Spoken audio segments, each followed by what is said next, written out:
Okay, Juniper Mountain Pro Tip, working with shapefiles. I'm going to show y'all some overlooked tips and tricks when importing shapefiles into Civil 3D.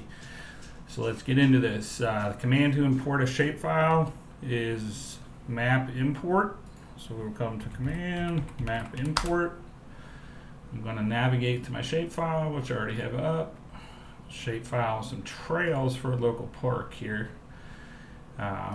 Be used to make a map. So a couple things to note: import polygons as closed polylines. This may be important when you're working with parcels or other polygons. In this case, I'm working with center line of some hiking trails. It's not important for what we're doing. Up here, important things to note are points. This is all centerline data, so points are irrelevant in this case. Data, we want to click this box. You got a couple options here. You can create object data. This will show you the data table in the shapefile that's available.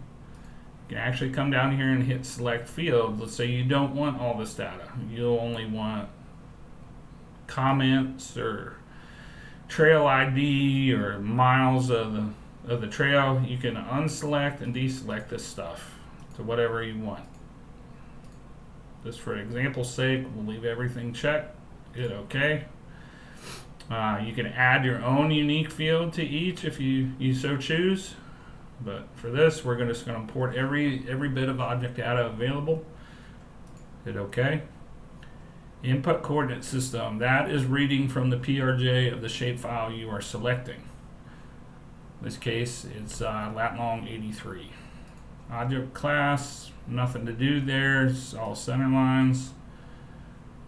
Drawing layer, you got a lot of good options here. You can create it on an existing layer in your drawing. You can create it on a new layer. You can name this anything you want.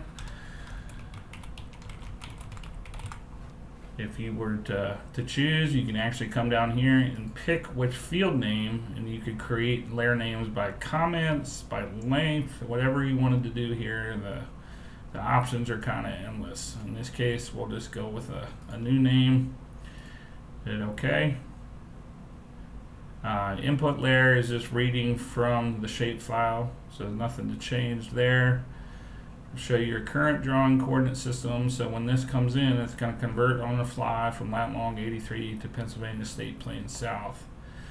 Really helpful overlooked tool here is the spatial filter.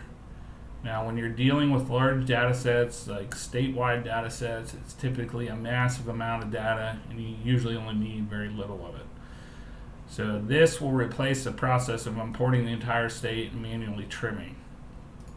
You import by current display, it's only going to import what's shown on your screen, or my favorite is the actual define window. So I'm going to come in here, I'm going to draw a box and say out of this entire statewide data set, I only want the trails in this area. Hit OK.